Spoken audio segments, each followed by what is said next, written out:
Everybody, what's going on? I'm Crash Disco, and I am here again in front of you all through this camera and this live stream to either entertain you or annoy you, piss you off, anger you, make you sad, happy, glad. I don't know. What are all the emotions?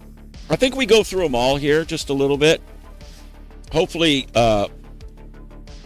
happy more than sad, but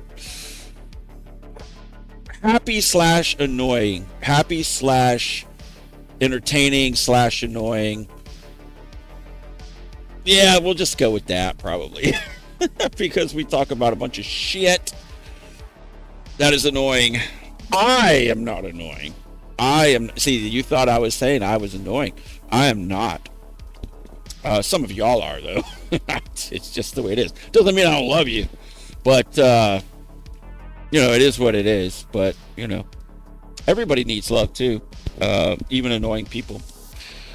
But, you're not that bad. You're not bad enough for me to say goodbye or anything like that. It's just it's mildly. But, nobody's perfect. Except for, That's right. So I hope everyone is doing well. I am doing okay. I'm doing okay. What have I been up to lately? Well, making videos, folks. Riding the bike. I was going to say riding bikes, but I only rode one bike. So riding the bike and making videos. That's what I've done over the past 2 days. I have the second part to the video that was released. When was that released? Today? That was released today, yeah. It all runs together, folks. It all runs together. So I've got the other one ready for export. I haven't done it yet. I'm putting the final touches on it. And we'll talk about all this stuff as we go through the night. I still have not cleaned my bike because I've been busy just making videos. And we're going to talk about the problem with the duck. And we're going to talk a little bit about the video that I just released. And maybe a little sneak peek of the new one that's coming out. It's part 2 of the same day. But the ride is very different. It's not even close to the same ride. It's a completely different personality, so you just have to watch it and see.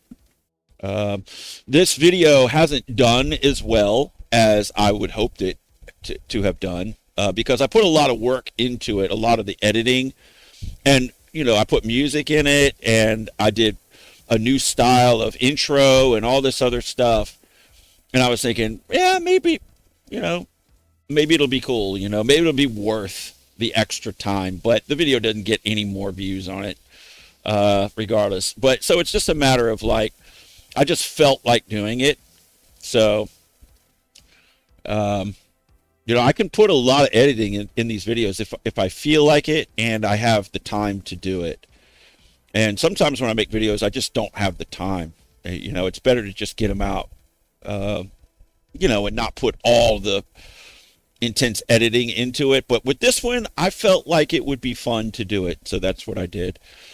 And it's good, to just keep things evolving and stuff like that. So, but I showed wheelies and stuff in the video. There was some stand-up wheelies and stuff that the other guys were doing, and I showed those because I don't believe in the censorship crap. I really don't like it. I really don't believe in it. And but I get punished for it. And then I don't get any really benefit out of it. My loyal viewers, you guys see it, and I'm sure y'all appreciate seeing it, the uncensored stuff, but I do get hammered by YouTube because of it. So that video isn't going to ever do anything. It's got like 2,600 views or 2,700 views on it, which is very low, and I just hit 31,000 subscribers. So it's taken a little while to get from 30. You remember the last time I told you I had just hit 30,000? What was that? A month? More than a month ago. It's probably about five weeks. So it took about 5 or 6 weeks to gain that extra 1,000 subs. Well, you think 1,000 subs, that's a lot of subs. And yeah, it is. It's just that at this rate, it's going to be another decade. It'll be another decade before I, let's see, 10 times 12, that's 120. So 120 times, yeah, it'd be about under a decade, but close to a decade to get back to where I was originally. Not complaining, just trying to make you guys laugh a little bit at my expense. So anyway, let me say hi to everybody. What's up, Slow R6? What's up, dude? Slow R6 gave me his camera. He gave me this right here. It's mine now. I own it. He said, here, you want it? You can have it. That's what he said. But you know what he did? He tricked me, and he kept the battery. He kept the battery, and so now I can't turn it on. So he gave me a free camera, but I don't have the battery to go with it.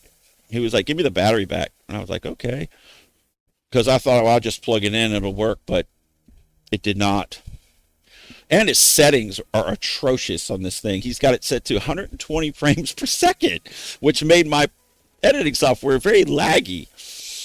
And the color is wrong, but I fixed that. I enhanced the color in the editing software, Slow R6. And then, but the view, the perspective on it is wrong too.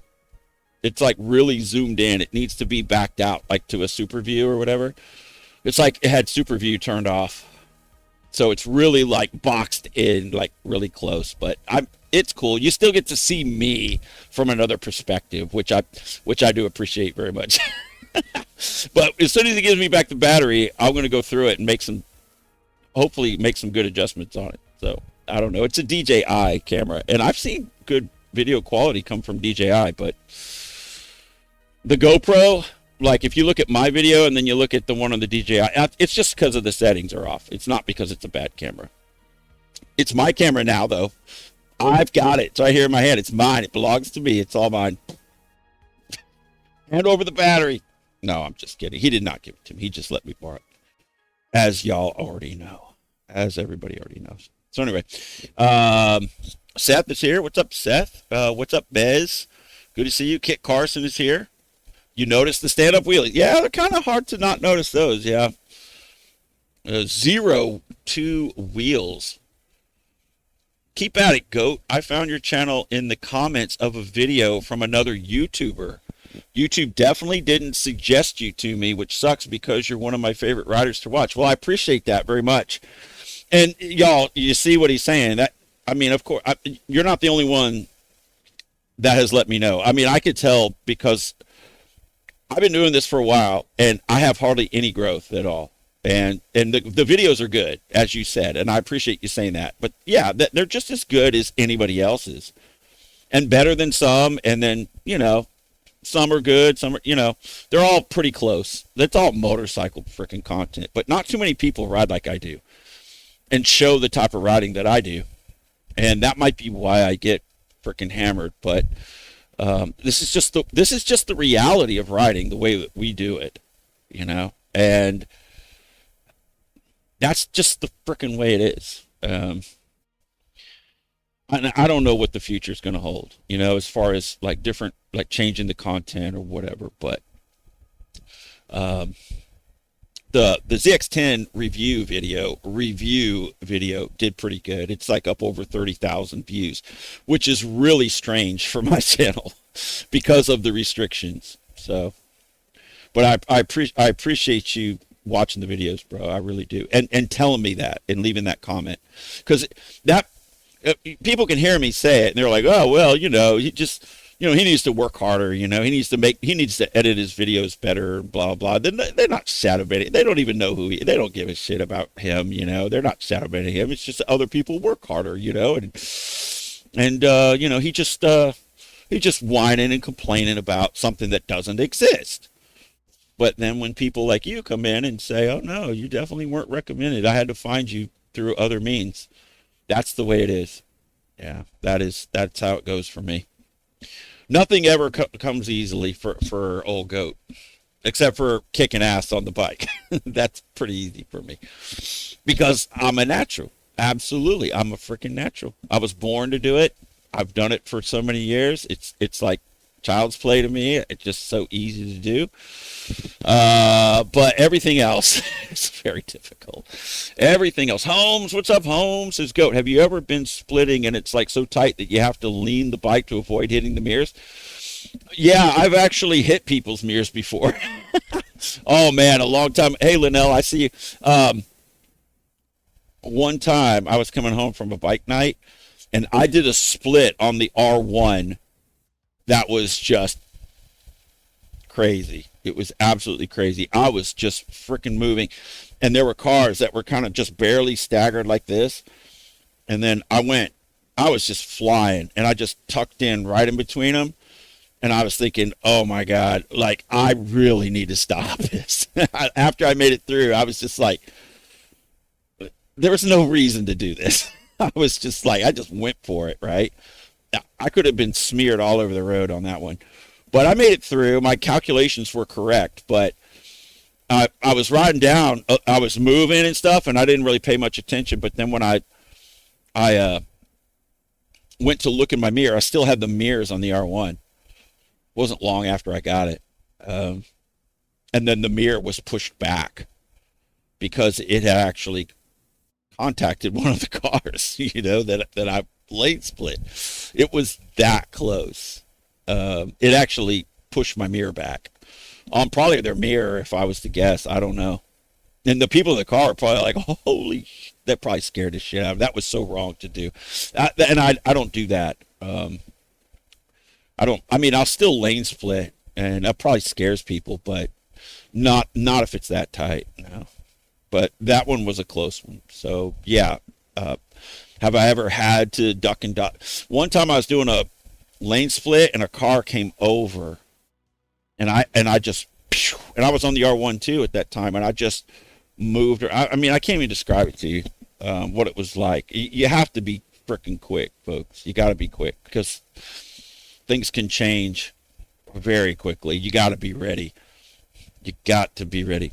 Let's see. Kit Carson says, I bet the 30K views spike has something to do with Kawi paying YouTube for positive reviews of their products. Oh, I don't think so, man. I mean, is that possible? Yeah, I mean, that's something that I didn't even consider. That never crossed my mind, because I just think that's so remote, I think what it is on that particular one is the interest in seeing me, somebody who only really rides a Ducati or occasionally a BMW or whatever, now is on a bike, a ZX10 that's very popular with a lot of people because of the love, the sheer just brand loyalty and love for Kawasaki. And I totally get it.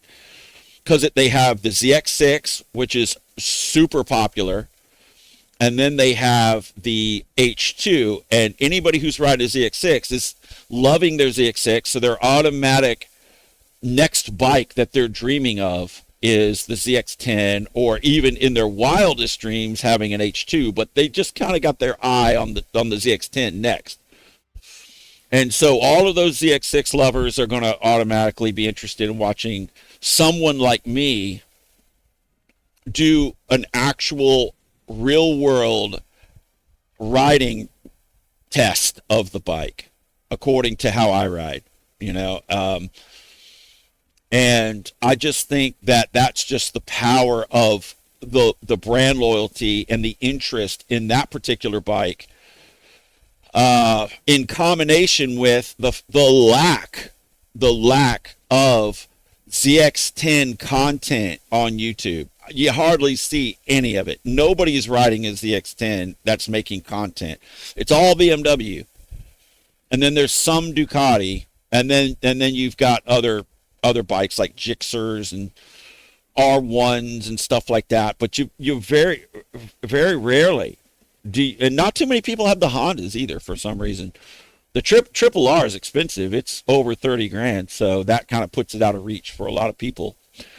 But the ZX10 is very attainable at $17,999 or whatever. It comes in under 20 grand. And by the time you pay title, tax, and license, if you buy it at that price, you're just ticking barely over 20 grand, which in today's standard is quite economical for a super bike, especially one as nice as the ZX10. I really, really, now, you've heard me say it's nowhere near the performer of the Duck. It isn't. It can't touch the Ducati. I'm telling you, it's not even in the same category.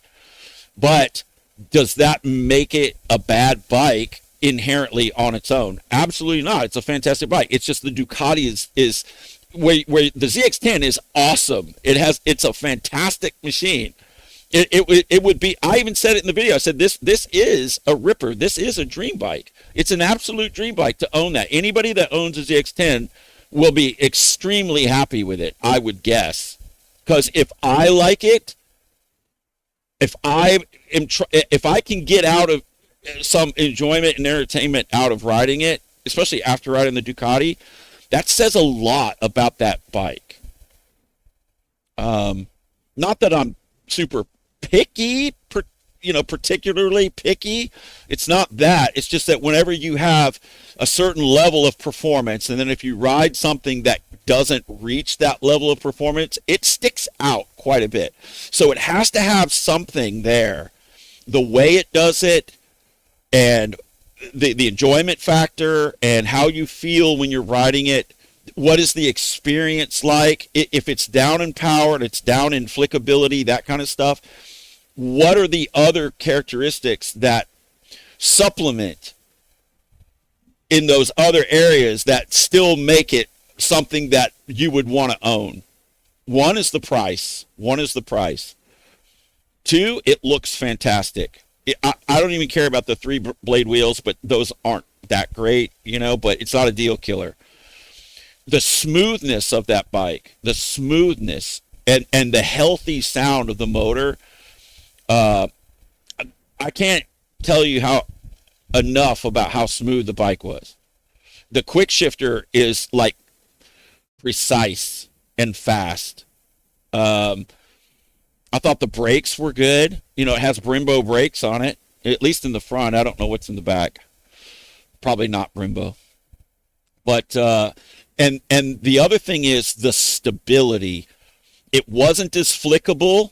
It can't be, just because of the design. It can't touch the duck in flickability because of its different design.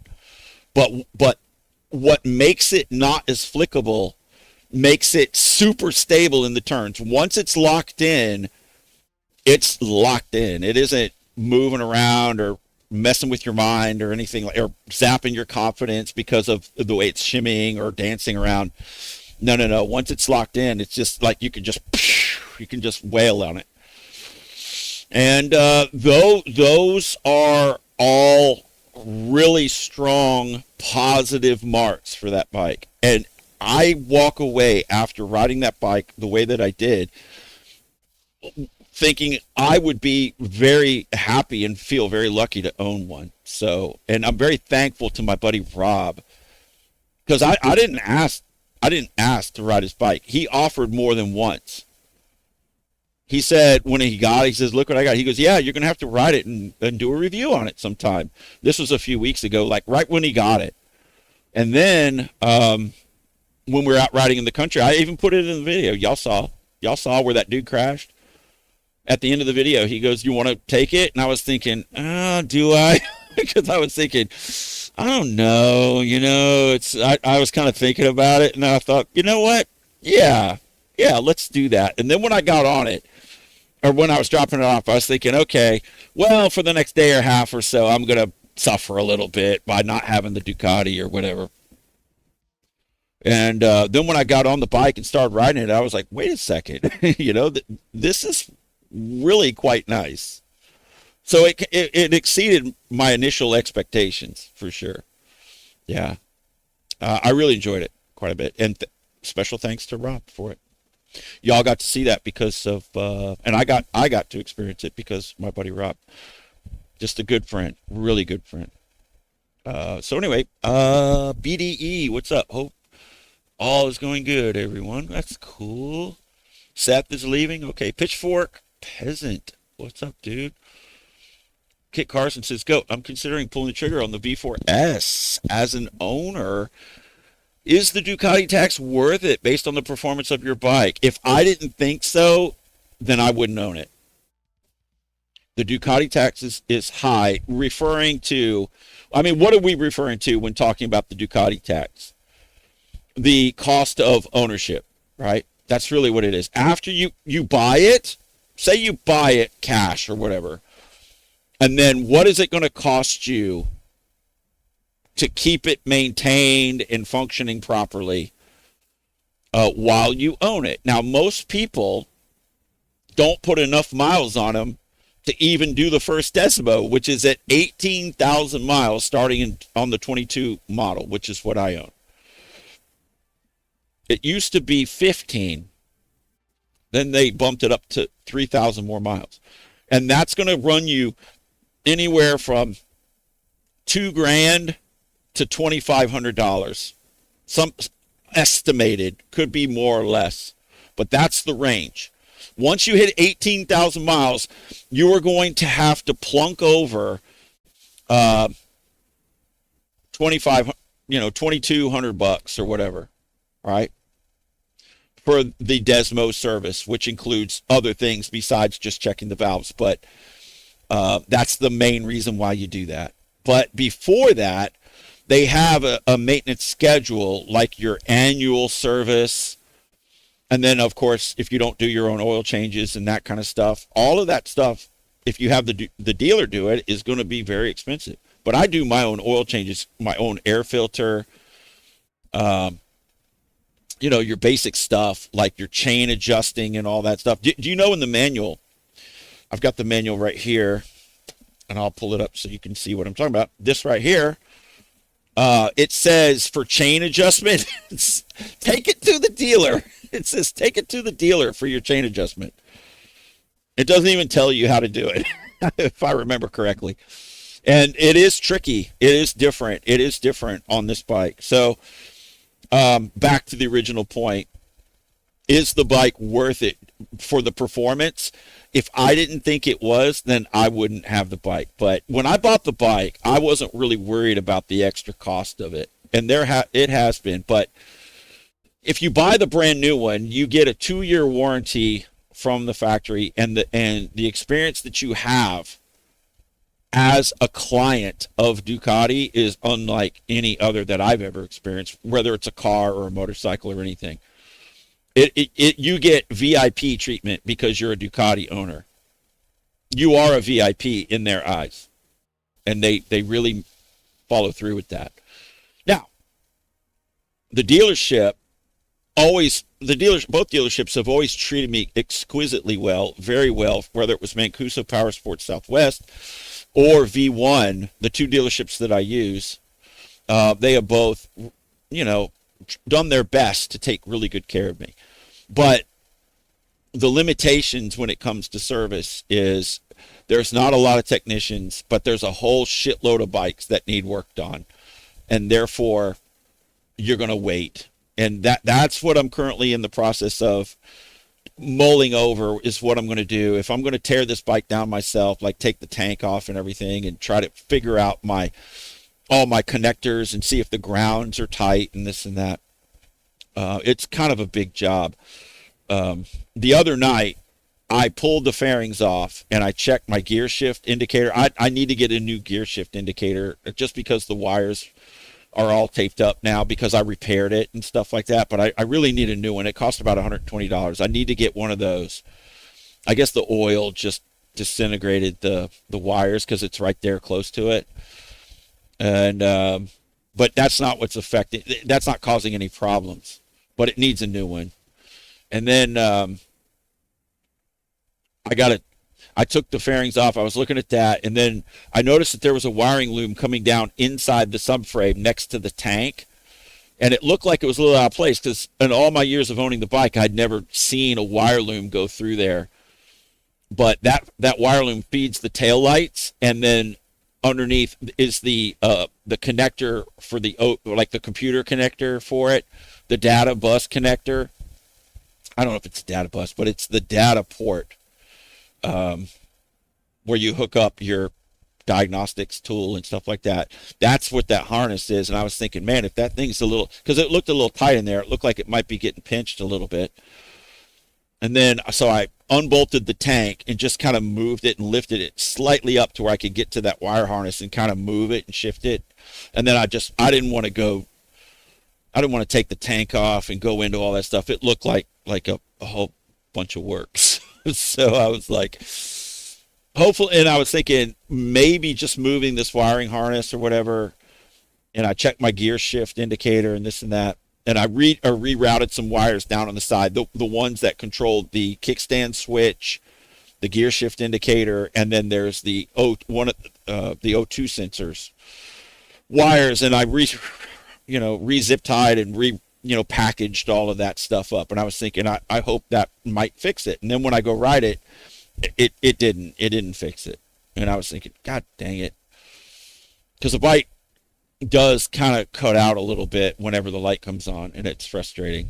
That's why, I was hanging back a little bit in the last video, because it just, it's not performing exactly. And that's what it's supposed to do. Whenever the light comes on, it loses its rider aids. And so as a backup to losing your rider aids, the fail-safe rider aid is the bike cuts power. And because it doesn't want you to be relying on a rider aid in a high-speed turn, and then all of a sudden you lose your rider aids, and then all of a sudden, whoop, out you go. So to prevent whoop, out you go, it cuts power as a default fail-safe, as a redundant backup action that it takes. And the light only comes on whenever I really get on it. When I really am getting on it, that's when it messes up and puts the trouble codes out. But it's a communication error in the data bus line in between. The codes are saying in between the dashboard and like the ECU. So when they pulled the ECU out, because it sits up there close to the battery, which is right there, like where the steering head is, all of those wiring harnesses have to be undone and pushed to the side. Now, it could be a connector that's loose, or a pin that's got corrosion on it, or something, or a ground may not have been tightened down. They may have forgotten to tighten down the ground, and it stays grounded until you get on it, and then all of a sudden it kind of breaks connection a little bit, and then it goes boop into limp mode.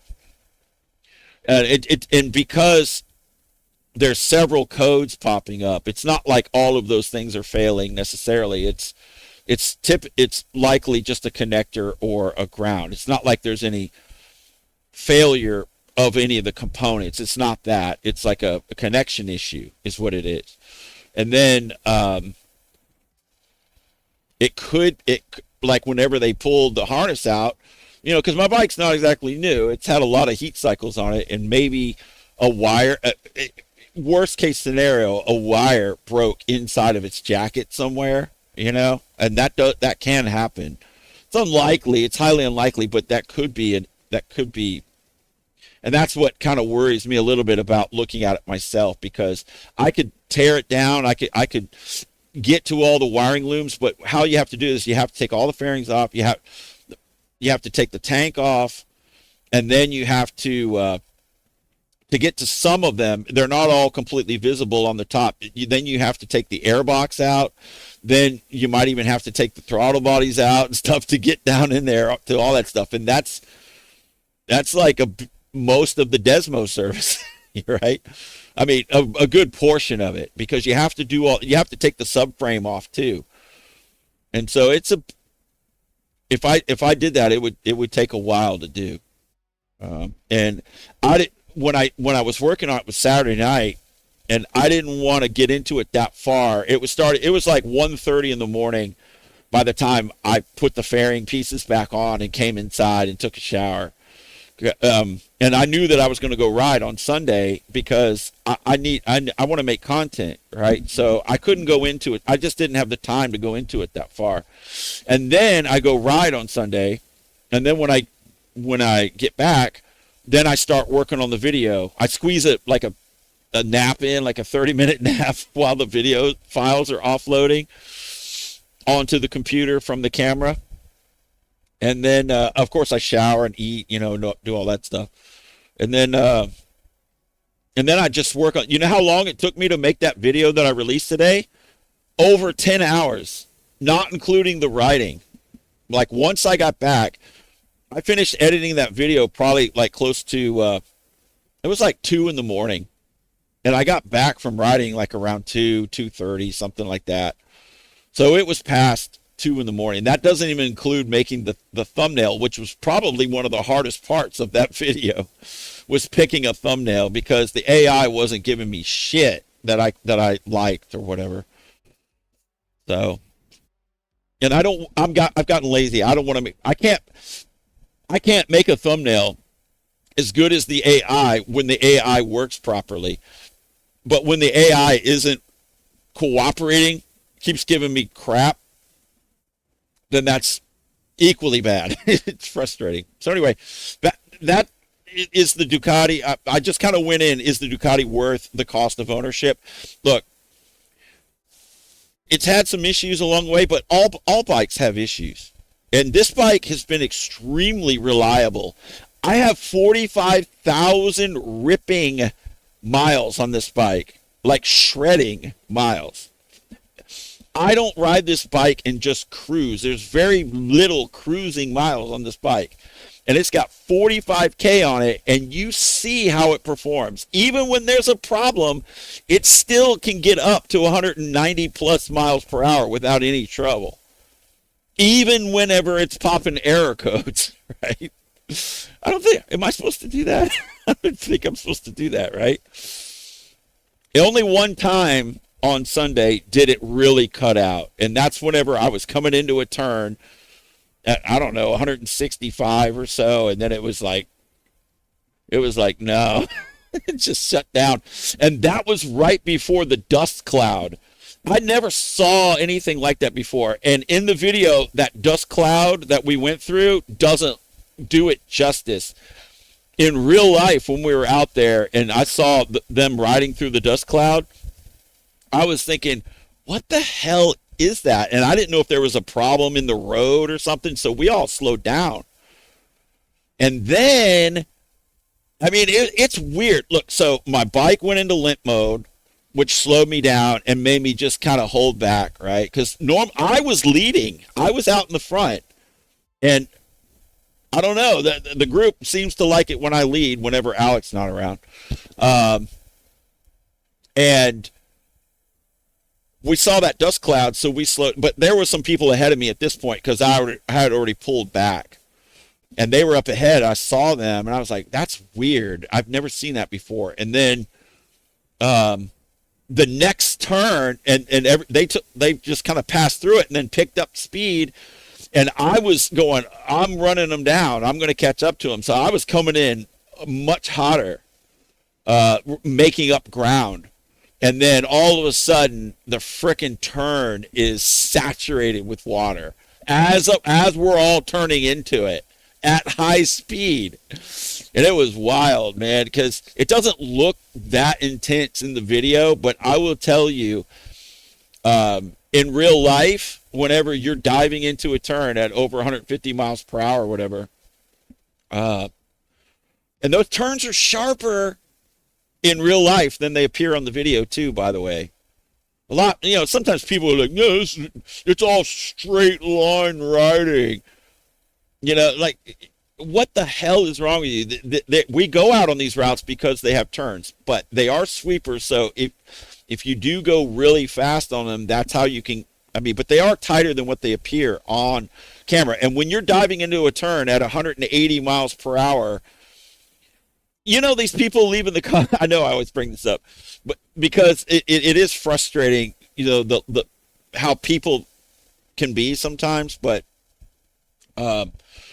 if you're diving into a turn at 180 miles per hour over bumps, there's not a whole lot of people that are going to do that. There's not a lot. So people can go ride their twisties and all that stuff and take turns at 30, leaned over hard at 30 miles per hour and 45 and maybe 60 mile per hour turn and this and that. That's all cool and technical. But if you go down on those asphalt twisty turns at 45 miles per hour and you got your gear on shit, you low side or whatever, like, that ain't shit. You're not risking your life at all. You're not putting it all on the line. Not even close, not even remotely in most cases. Now there's some precarious twisties like up in the mountains where if you go off the side and all that stuff, that's a different story. I'm not talking about that. But if you're diving into turns at high triple digit speeds, you know, those guys out there in those canyons, they wouldn't come out here and be able to do this. They wouldn't do it. It would be way beyond, you know, what they were used to, and they would not. They would be like left in the dust. Just on the highways too. Like whenever people leave comments like, "Oh, you're just a highway rider," blah blah blah. Look, I live here. This is what I have. Cut me some slack. But I will tell you, if you came out here, like the person leaving the derogatory comment, if you came out here and tried to do what we're doing out here, you wouldn't last a day and you would be left in the dust. Okay? You would tap out, I promise you, because of the sheer complexity of going around all these cars on these highways. Trust me, it would make you shit your pants. These people ain't going to do it. Unless you're used to this, you know, they ain't going to do that shit. So anyway, how did I get off on that? Oh, boy. BDE, I see you, man. Linnell says dust cloud was crazy. Then the wet road. Yes. See, the dust cloud had two effects, right? Whenever we saw the dust, I don't know what anybody else was thinking, but whenever I saw the dust cloud, I was like, that is an odd thing to see. You know, like what could that possibly be? And then we rode through it and I said, okay, well, it's just some like concrete dust from where they cut out the road and then they did some kind of work on it or something. And then after going through that dust cloud, you could look ahead and then you could see what looked like another dust cloud. But it wasn't dust, it was water. And it was just the steam, you know, like from the humidity, like all, and when the cars were going through it, how it kind of creates like this vapor cloud right above the highway. And it was that. But see, the dust did two things. It slowed us down, first of all. Good. Because then we weren't going as fast into the water, which we didn't know. But see, after I went through the dust cloud, I looked up ahead. I thought, well, it's probably another dust cloud. Maybe. I don't know. And so the dust cloud could trick you and set you up for failure by making you like relax. Like, okay, it's just a dust cloud. We can just go right through another dust cloud. It's not that big of a deal. But so it sets you up for failure thinking it's another dust cloud, but it's really water right in the middle of the turn as you're diving into it at high speed. So it slowed us down, and I wasn't leading. See, if my bike was running right and if that dust cloud wasn't there, I would have gone 170 plus miles per hour into that turn easy, because y'all have seen in the recent videos that particular turn, and we're flying through there. Remember last week, it was Diablo right next to me that was chopping over into my lane, remember, because he was flying over those bumps. And he went, chuk, chuk, chuk, chuk, and when I had to move over, that's the exact same turn. So that turn is like a high-speed turn for sure. And it could have gone badly. But the good thing is that concrete is super rough and super grippy. So even in the water, you know, you stand a chance. And then as long as you do it right. Then Alex, because we had already started going down the route, and then he was way behind us playing catch up, and I know he was flying. And then when we talked to him, when he caught up to us, he was like, yeah, man, and because he was alone.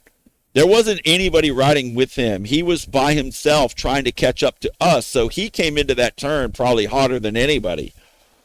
And he said his back wheel started skating around and stuff, and just it took everything he had to not crash. Because he didn't have any warning at all, except for maybe that dust cloud a little bit might have slowed him down. I don't know. But I can pull it up and then we can look at it. Why don't we do that?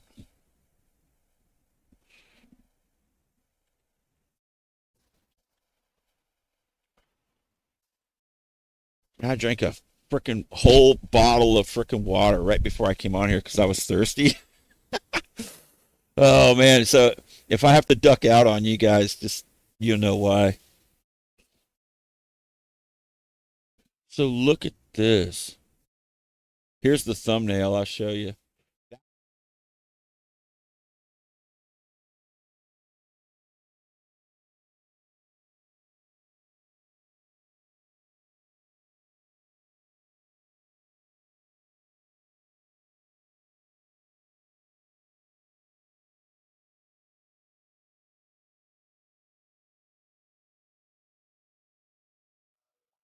Hey everybody, what's going on? Crash This Goat here, and we're back with another video. This one is fantastic. You're going to love it. Action packed, awesome bikes, and a couple of interesting things along the way. Check it out.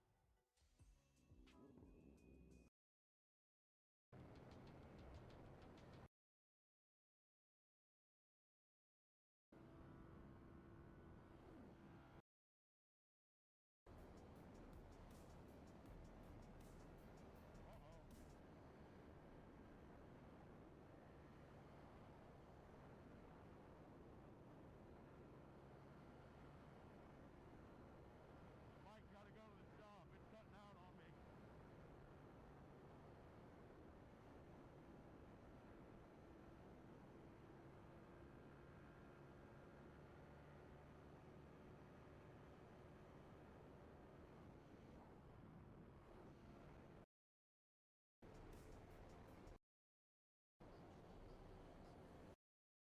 Forward, up the road a little ways.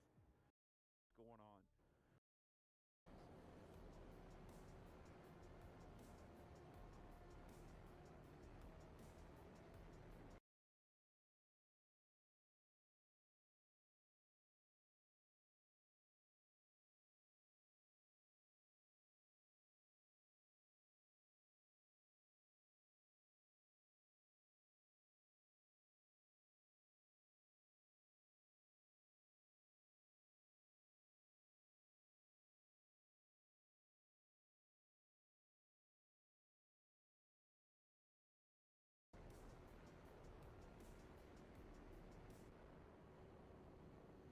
Hey everybody, I want to stop the video right here to let you know what's going on. Right here, they did some repairs in the road, and there is concrete dust that's kicked up. And it looks like smoke, but it's dust. So we just go through here carefully. Then we go forward up the road a little ways, and it appears like there's more dust. But it's not dust, it's worse. Check it out.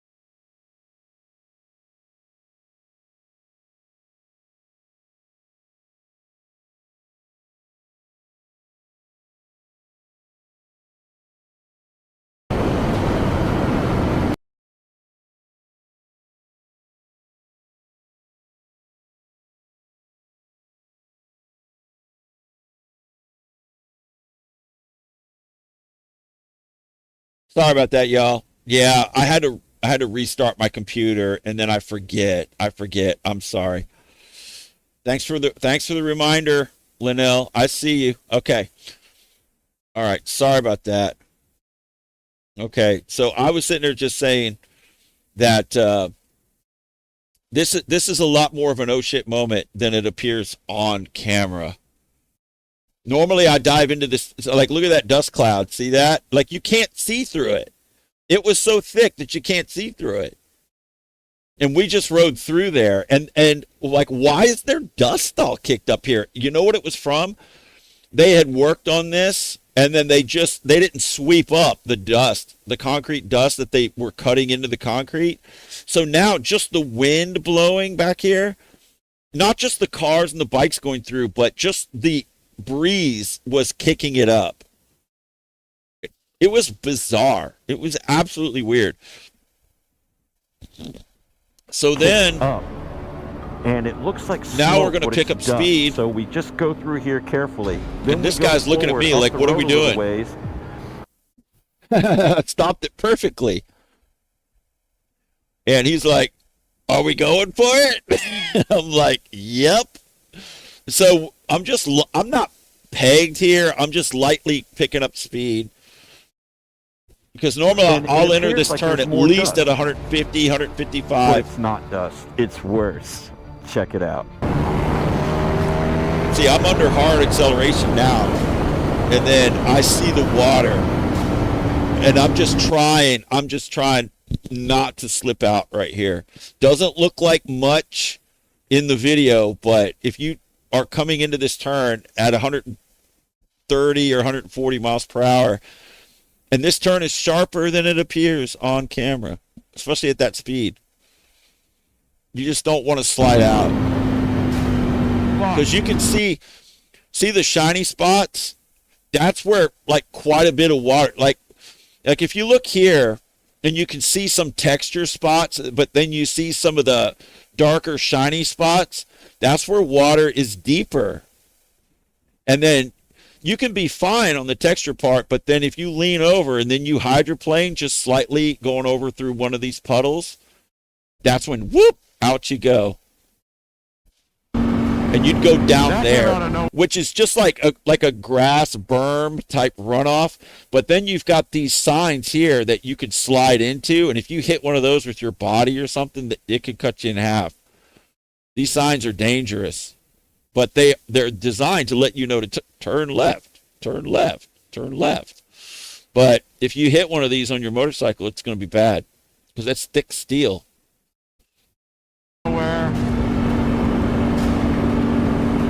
But everyone made it though, which was really good. See how shiny the water is? That came out of nowhere.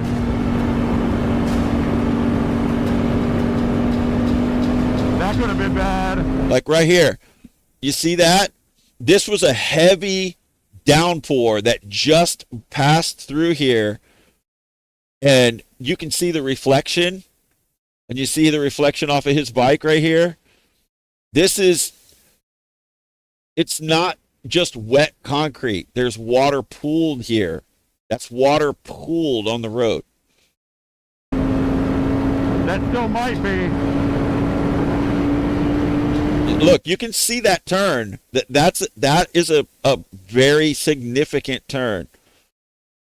Can you take it at high speed? Yes, when it's dry. But if you hit this at 130 miles per hour, you can go whoosh, like right. See that berm right there? So that before you get into the wooded area, there's quite a bit of grass right there. But it's just those arrow signs that you'd have to really worry about if you were going to crash. But you could slide off of this and go down here and you'd probably be okay. It's a little bit of a runoff, but you certainly don't want that. It's still a bad day if that happens. So anyway, that is what happened. That was a very odd thing. There was something else that happened before that too, wasn't there? I can't remember. There was some construction out there along the way, and different stuff. But overall, it was a pretty straightforward ride, except for that. That right there was like kind of a weird occurrence. That's the first time that's ever happened since I've been riding out here for years, like 5 years on this route. So, okay.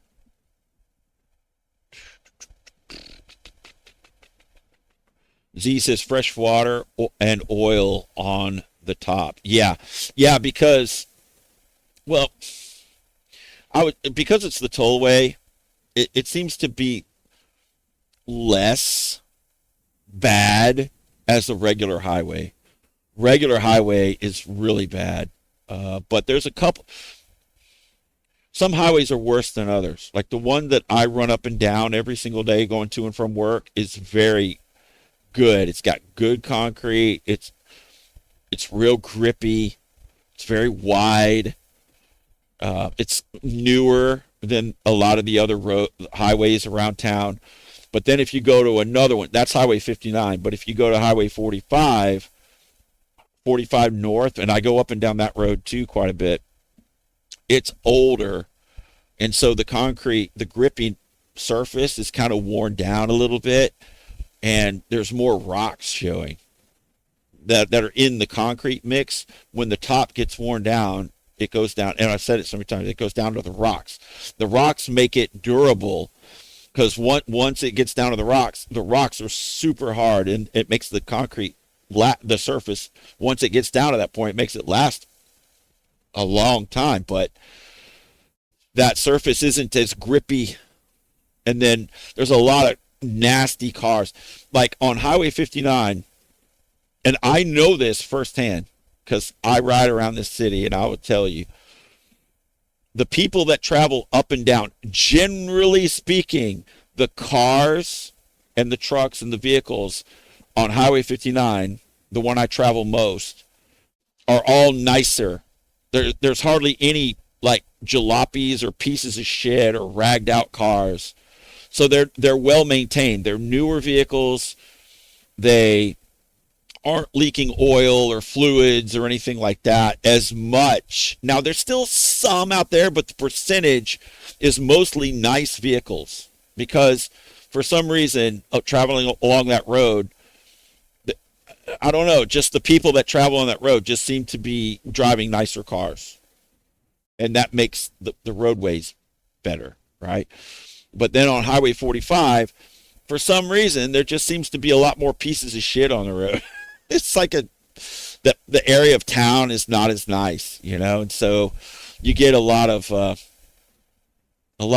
crappy cars and trucks, and then they're leaking stuff, and then you combine that with the old road surface, so you get a lot more oil and whatever, and the lanes are more narrow. Like on the newer, bigger highway, Highway 59, the highway's it's like more than a football field wide. And so the lanes are really big. And even if you split on those lanes, it's like you could fit two bikes through at the same time in some of the areas. And then, but on Highway 45, the older one with a lot more junky cars and stuff, and a lot more big trucks too, by the way.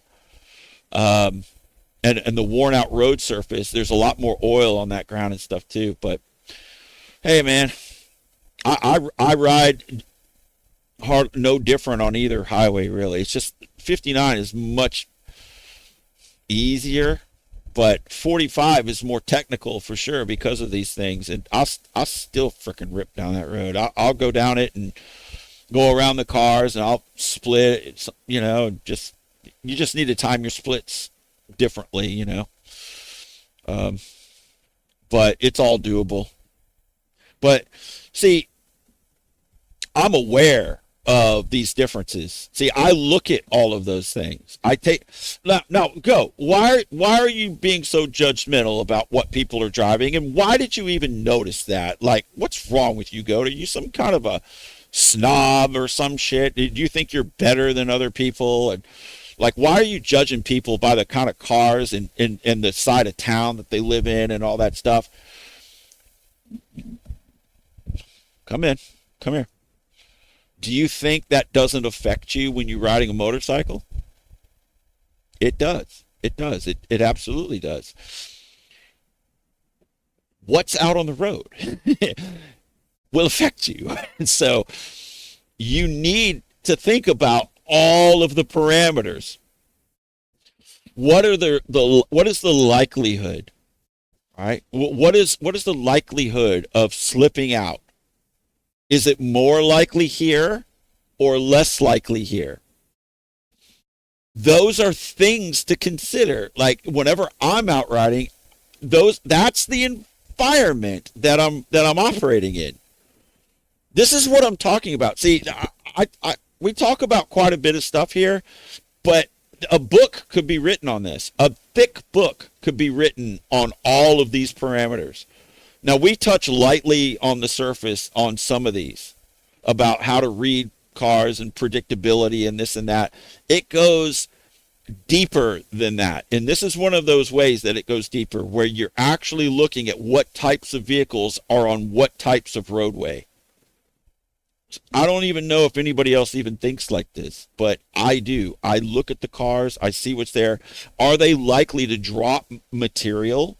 Like, for example, like on the east side, that's an industrial side where the ship channel is, and there's like a lot of industrial yards and stuff where they're building things and that kind of stuff. There's a lot more big trucks and stuff out there on the east side. So you have to be more aware that there might be road debris, like boards in the road or who knows what. But on the west side, that's more of a commercial side, and where people do shopping and stuff like that. And it's a very affluent side where it's away from all of the industry. And so you have a lot more nicer vehicles over there.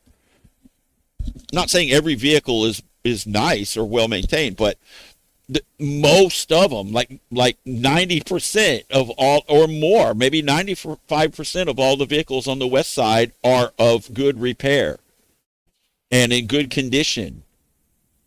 And they don't look bad. I mean, you're getting a lot of expensive cars and stuff out there too, like really.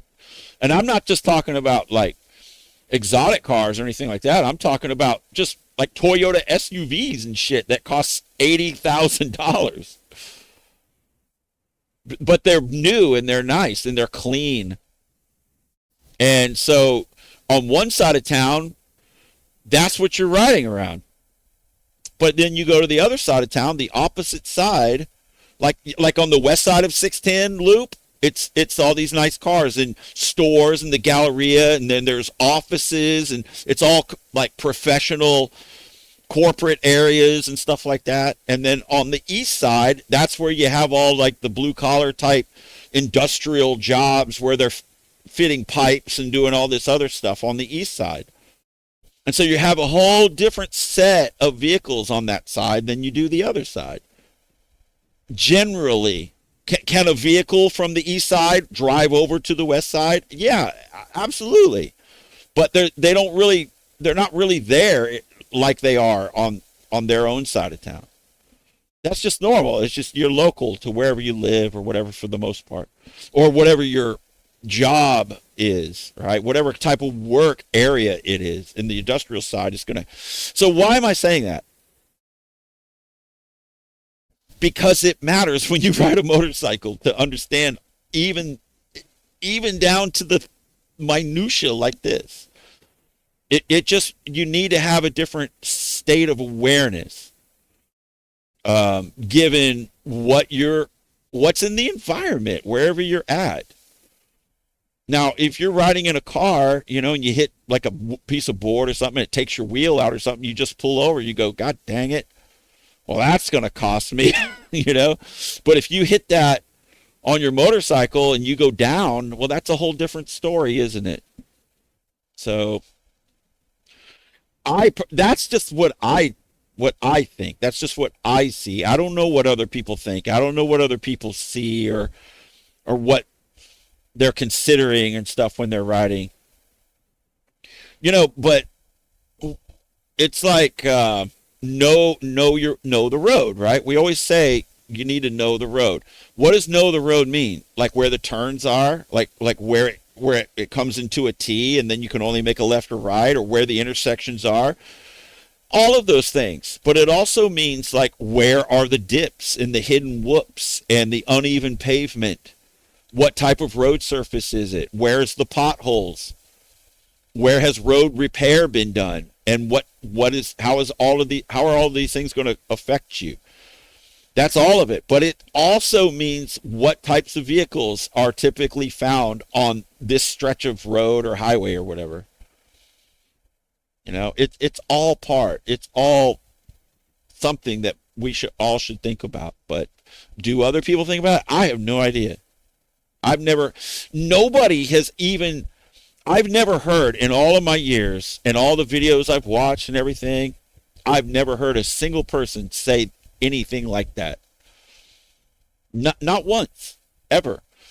Here, when you're here with me, you're listening to me, you're getting insight into a whole different way of thinking that nobody else has ever talked about that I've ever seen. Is it possible somebody has mentioned stuff like this before? Sure, but I'm just telling you, I haven't seen anybody talk about anything like this in my entire life. Nobody. Nobody. I've never even heard Moto Jitsu. Now, I don't watch every one of his videos, but I'm just throwing him out there because he's easy to pick on. Right? So he's like an expert. He's a self-proclaimed expert, but he hasn't even mentioned the difference between concrete and asphalt not a single time that I've ever seen. Now, I haven't watched all of his videos, so he might have said it, but I don't think he has. Right? You know why? Because he never took a course where they taught him that. That's why. He didn't arrive at any thought on his own. He didn't just figure it out. There's two different, and I made fun of him one time. I left a comment. I said, your knowledge is just secondhand. And you know what? Most of it's wrong anyway. He didn't like that very much. And then he commented back and he's like, oh, like that's a bad thing? Like learning from others? Oh man, it's good to learn from others, bro. It's good to learn from others. But you didn't figure out anything on your own is what I'm saying. You got every bit of it from some course you took, and they don't teach you this shit, the stuff that you should just figure out on your own. But he's an expert, so don't ever give it gas in the turn. Okay. You will crash. Nope. Who super chatted me? Dan says, hello, Mr. Goat. Quick pick on Discord if you want. Okay. Oh, what is this? Is that your bike?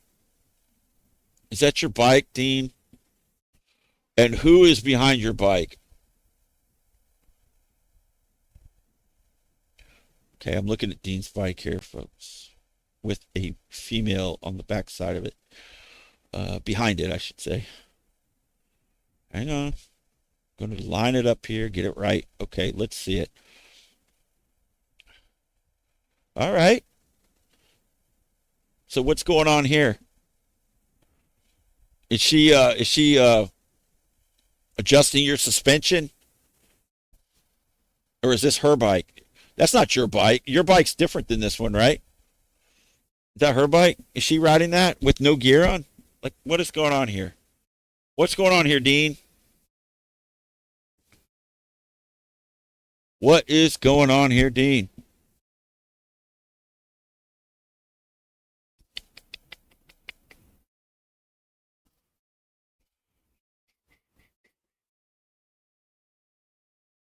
Wavy says, I want to see more helicopter escape analysis. Oh, this is Kit Carson?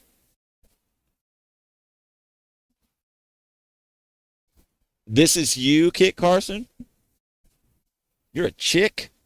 Oh, you're a chick. Okay. All right. This is you? I was like, okay. All right. Where's your gear? This is a nice bike. I like the white. Look at this. Look how clean it is, folks. That's what I noticed immediately. This thing is clean. Oh, that's Kit Carson's girl. Oh, okay. I'm just having fun here. I'm just having a good time. The bike is super clean. That's the first thing I noticed about it. Well, first of all, it's a very cool bike. And then second of all, how clean it is. Look, there's not a single scratch on it. There's not a speck of dust. I love it. I love it. I absolutely love it. And she has a very nice smile, my friend. She has a very nice smile. That's very cool. Yep, I like that a lot. That's a cool pick. Do you think she can adjust my suspension for me? If she's not too busy? Oh my goodness. She's a suspension adjustment expert. How much to get her to adjust my suspension for me? Actually, mine's dialed. Actually, mine is dialed. Mine is dialed. You know what's funny? It's just my luck, right? I finally have my suspension. I think exactly where it needs to be. It ain't moving at all out there. It is handling like never before. It's it's not wiggling, it's not moving, it's completely stable in the turns. I've got my sag set just right, front and rear. The thing is nimble and agile as can be, and stable when I lock it in. And now I got to hold back because my freaking data bus communication error is popping up. Just it's like one thing or another. One thing or another. One thing or another. Oh boy.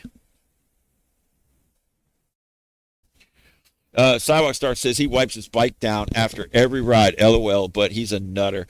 That's the way you're supposed to treat your bike. You know, like when you ride a horse, you don't like ride it hard and put it away wet. You know, when you have a horse, you got to take the saddle off. You don't leave the saddle on it, and then you gotta take care of your horse whenever you're done riding your horse. Right?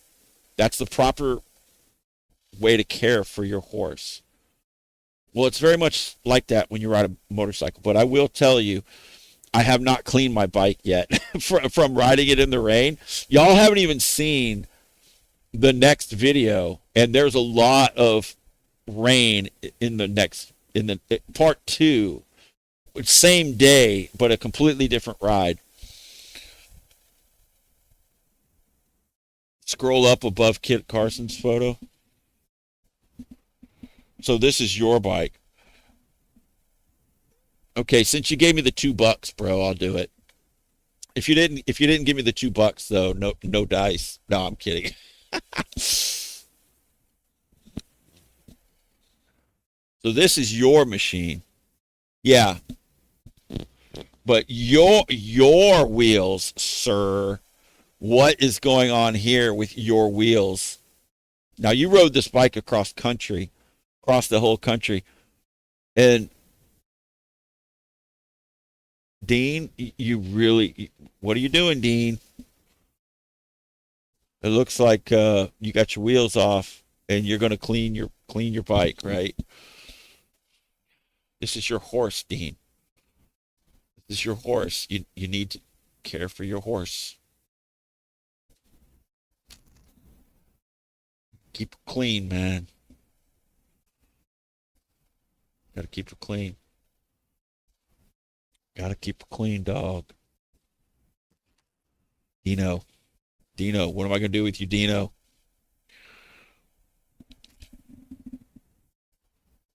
Just because you super chat me, man, doesn't mean that you're gonna get a pass.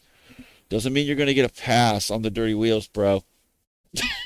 I'm not gonna give you a pass. Scott says, taking a road trip tomorrow to Washington State and having a track day at Ridge Motorsports Park on Wednesday. I'm excited. Yeah, I would be too, man. That's really cool, man. That's really, really cool. That is really cool. I would like to do that personally myself, but no, I'm just stuck out here ripping on the highways, doing street shenanigans. That's what I'm stuck doing. Dean says he'll clean it. Okay. All right. Post some photos whenever you get her dialed, man.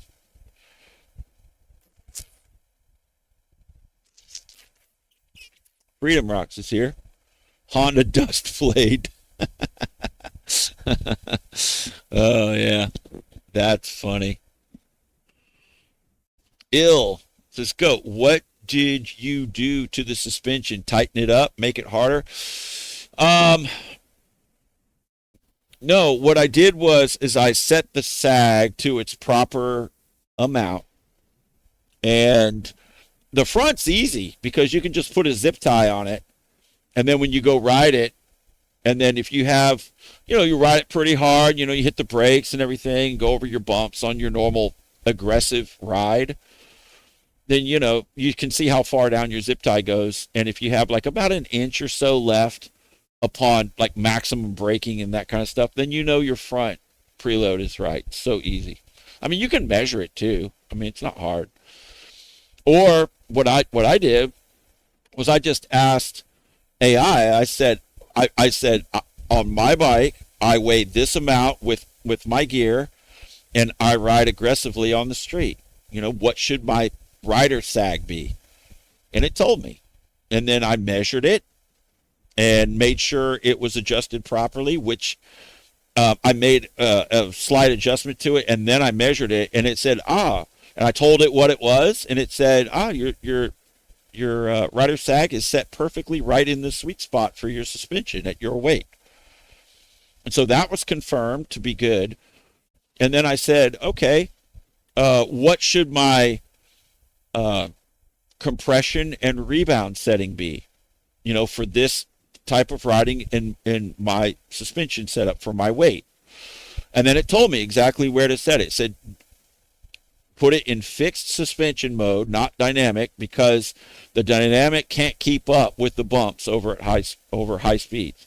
The changing stuff it's too much. You don't want it changing. You want it predictable. So now, if you're just out cruising on the highway and stuff, at basic type stuff, the dynamic's absolutely perfect. But whenever you're doing like top of its capabilities at super high speeds over bumps and that kind of stuff, you don't want anything changing. You want it to just be set where it needs to be for what you're doing. And so that's what I did, and it gave me the settings to put it at, and I went and wrote it, and I was thinking, this feels really good. So the AI helped tremendously, and it was so easy to do. You just ask it. You tell it exactly what you're doing, and then it will tell you. It'll tell you. So Scott says, let's go, CTG. I will pay for your day. I appreciate that, but I'm in Texas, man. Washington's pretty far away, man. I can't do it. I really appreciate you doing that. But I don't think I'd be able to make it. It's just too far away, and I don't have any extra money right now. To even go anywhere. We got a bunch of stuff, that we pay for and stuff. Just not complaining. My life's pretty good. I'm not saying that anything is wrong or anything like that. It's not. It's just I just don't have extra money right now. However, I will say over the past couple weeks, my YouTube channel has started to earn a little bit more money. Quite a bit more, actually. The extra views. I mean, some of y'all have done some super chats that have helped, but it's mainly more views on the videos. And the ZX10 video seems to help a lot, but it's not the only one. It's just a combination of everything. And so the revenue's going up a little bit, which is very helpful, but it's not enough to like really change much at this point. But if it keeps going, if I could get some videos to, more than one video to perform like the ZX10 review video, and that's only got like 30,000 views on it, right? Let me see. It should be right here. Yeah, right here. 32,000 6 days ago. So it's got 32,000 views in 6 days. It's right here. It's wild. First ride. Some people have commented on this thumbnail image. It's AI, of course, right? It was giving me a problem. Like I said, this is the image that I want. I said rear perspective, ZX10, me hanging off the bike at a 40-degree lean, right? And then it put it on a straight highway like this. And I was thinking, okay, this is great. but can you make the road curve to match the angle of the bike? And it calculated, it was sitting there working, and you saw, oh, creating your video or creating your image, right? And it's like, it's just like, it shows it's working. So you wait, I don't know, about 20 seconds or so, and then it pops it out, and it's the exact same, it's the exact same picture. I tried that like six times, and it kept spitting this out. The exact same thing. And it was like, I ain't doing anything else. And I was just tired. I was just like, ship it. Just it's good enough. Ship it, right? And it's turned out to get attention, right? Because it looks so weird that it makes people look at it. I guess. I'm just guessing. This was not by design. I didn't really want the image to be like that, because I wanted it to be like in a turn, so it wouldn't look weird, like I was going to turn right into the wall like that. But I just said, F it, man. We're shipping it. Like, you know why?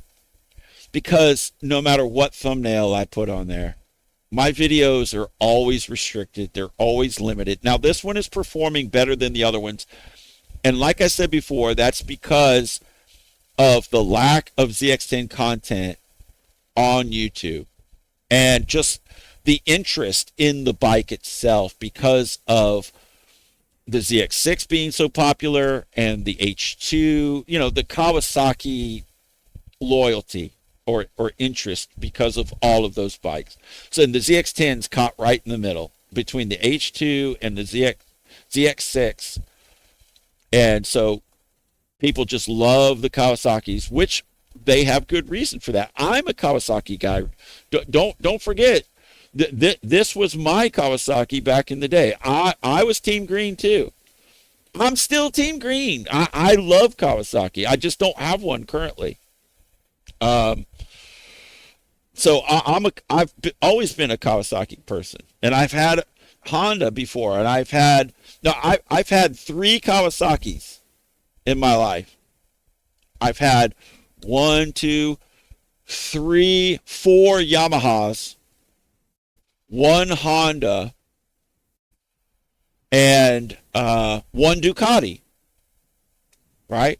That's pretty much the bikes that I've had, unless I'm forgetting something.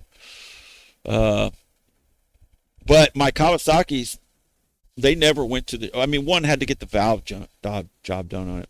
My Ninja 600, but that's just regular maintenance stuff.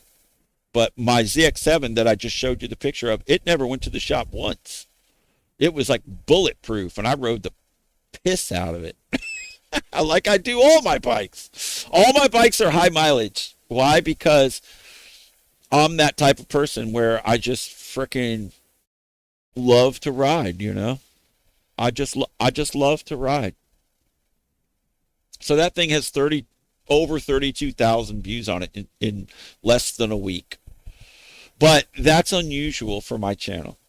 It's not because my shit isn't restricted. It is. It's just because the power of the interest in that bike has made people overpower the limitations on my channel somewhat. You know what? Something pissed me off that I just saw a little while ago. That dude from drives those supercars. He has that supercar channel, Daily Driven Exotics. Well, he makes motorcycle videos too, right? And so he puts out, because he's rich or some shit. So he goes and buys a couple of Ducatis and stuff, and then he puts out a frickin' on his own personal channel. And it's mainly him just talking throughout the whole thing. He's not even riding. He doesn't even ride it. He doesn't even fucking ride the bike. And I looked at it just a little while ago. Like in 7 hours, he's got 162,000 views on his shit. I've never had anything hit like that, and I actually ride mine. I'm going, you bastard. That pissed me off. You know, not everything pisses me off, but I'm thinking, here's this douchebag, right? He's just a fucking spoiled douche, that guy. And you can just see it on his face. I don't know. He just got that face, that just the douchey face. I don't know. And then he's just got his face on the frickin' camera. He's got his face on the thumbnail. He's got his face in the frickin' camera like the whole frickin' time. And then he gets 162,000 fucking views on his video in 7 hours. Just because he's fucking rich or some shit, you know? It's aggravating as hell. Am I jealous? Yes! Yes, I am, very much so. Well, obviously. That's why I hate him. Of course. He's a fucking douche, man. He's got it just comes easy for people, you know, just because you fucking got like money to just buy a brand new V4R. So, and he did a clickbait shit too. He makes it, he goes, yeah, I ended up, and he shows like a broken bone x-ray and like his face and his Ducati and all that shit. And he makes it sound like he crashed. He didn't crash. That was a complete scam. And then people get on me for a fucking thumbnail, like an AI thumb. Oh my God, I made an AI thumbnail where I'm leaning and I'm not supposed to be leaning right there. And then here comes this douche, right? And then he's got his face in the fucking camera all over the place. And then he doesn't even ride the bike at all. He just talks about it. He just talks. Oh, look at the freaking thing. Oh, wow, it's so great. And then I don't think he can even ride. He can't even fucking ride. He should just, and I was thinking, you know why? I clicked on it just to watch, and then I just scanned through it, and I said, oh shit, it was just some other dude that crashed. He didn't fucking crash. He crashed before though. And I was thinking, man, if he crashed again, I was going to leave a comment, and I was going to say, hey man, why don't you just stick to your fucking cars, bro? That's what I was going to say. But then I was scanning that video to see him, like, crashing a brand new fucking V4R. He just got it. It wasn't even broken. He had some other dude ride it to break it in. Look, you're probably like, come on, Goat. Why you gotta call him a douche, man? I love his channel, man. I love watching those daily driven exotics and blah blah blah. Why you gotta call him a douche? That's kind of why, folks. He has someone else ride his bike to break it in. You know what I mean? That's not a real rider. You know what he is? He's just a dude that's got more money. He's completely spoiled rotten. He's completely fucking spoiled rotten. I don't know how he earns his money. Maybe YouTube or some shit. I don't know what he does. I don't really care. But he's completely spoiled. And then he's just pays, or some dude, maybe just for free, just frickin' breaks his frickin' bike in for him. And then he takes it out to the frickin' track. And then he crashed the other one, which, okay, people crash, that's fine.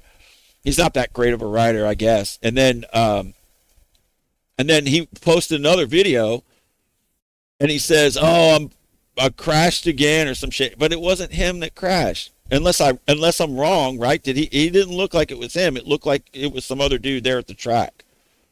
And then they went to the hospital together or something. And he talked about how long, like with some doctors, like how long before you have to have it set, and you know, before it fuses back together and blah blah blah. And it was just them sitting in the hospital just talking douchey shit, you know. And I'm just thinking, this fucking video's got 162,000 views on it, and it's just his face in the freaking camera the whole time. I'm just going, God help me. Like, what is this? I'm doing it all wrong, folks. I'm doing it all wrong. Oh, BDE says AdSense be paying for 170K real video views. Yeah. If you're getting 170 views on a video, you make some good money. Now, I've had some videos go viral, and I've made thousands of dollars off of those things. You know, I still earn some money from those videos because they get views on them. And that's what keeps me afloat. If it was just my regular view videos that get like 2,500 views on them, like the video I worked a shitload of hours on to make, and I made it really good. I mean, I made it a great video, and it's not even going to get views. It's way better than his video. And then his gets 170,000 views on it probably by now. And then I can't even get 2,600 views on mine. Like, look right here. I'll show you. Yes, I'm complaining, folks. I'm bitching about it. Yes, I am. Look right here. Let me refresh it. Let's see if it moved to 2,700. Do I see 2,700? No. See, it's flatlined. See, it's never going to rise. It might go to 2,700 over the next few months or something. But now it's locked down. It's completely locked down. That's all it's going to do. Hey, everybody. See, like you can see the chart right there. I don't know. It's still going up. It's still going up, but who knows? I don't think it's going to do much more. I don't think it's going to do much more. And you notice the video quality is a lot better too, because I figured out a way to make the video quality, the picture better. Yes, I'm going to, anybody that gets more views than me is a douche. That's pretty much how it is. Yeah, Kit Carson. Yeah, he does have a douche face. I don't know. It's kind of punchable. I don't know. He's just a spoiled, rotten person. He's just spoiled rotten, man. You know? He doesn't have to work hard for anything. Oh, man. Summer says, I do free ZX10 break-ins. Hit me up. Yeah. Oh, man. Scott says most supercar guys are like that. Effing pussies that look down on everyone. Yeah. Oh, man. I don't fault anybody for doing well. You know, I mean, if you're doing, everybody wants to do well. If somebody is doing well, you know, that's fine. But, you know, you could do well and not have a douchey face. Right? Oh, no, I'm just kidding. I'm just kidding. It is, look, it's like this. If you want to do well on YouTube, you got to put your fucking face in the camera. You got to just hold you're walking around just filming yourself, just talking to people and shit like that. That's the kind of stuff that doesn't get shadow banned, right? And humans like looking at people's faces, I guess. Even if it's a douchey face, it's still better than no douchey face, right? Having an extremely douchebag face is better than not having any face at all, right? And if you just walk around and talk about shit, people are going to see it because the algorithm's going to push it for some reason, right? It's not going to restrict it because you showed a stand-up wheelie or because you show triple digits on your speedometer or whatever, right? Or passing cars on the highway. So all you need is a face, even if it's a douchey face, and a camera or a phone or whatever. You just walk around just talking about stupid shit, and you'll do great. You'll do great. You're just going to do just fine. But if you actually go out and ride the bike, see, as long as you have a douche face and a freaking phone and walk around filming yourself, you don't need to ride the bike. No, like, why would you do that? Like, why would you ride it? You know? Because if you do, you're going to get shadow banned. You're going to get restricted. But he could probably ride his bike and probably not get shadow banned. But not me. I'm screwed. I can't even get 2,700 views on a much more exciting video. So anyway, yeah. And we've got really low views in here tonight too. Look at this. We have 25 concurrent viewers right now. It just went to 24. What? Do y'all like his channel or some shit? Is that what it is? And everybody left when I called him a douche. No, there was nobody here, and the reason is because I think after I released that video today, because it showed the wheelies in it, now I've re-shadow banned myself even harder. Oh my God. That's the truth. That's why. So anyway, stupidity pisses me off. Says, what's this guy's name that he's talking about? It's that. Here, I'll show. Yeah, do y'all want to see? I'll show you. What's his name?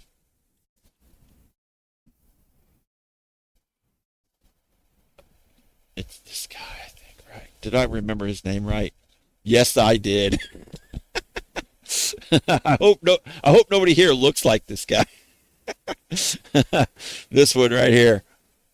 Look, right here. See, this is the clickbait right here. And see, he's got the YouTube face. This guy right here.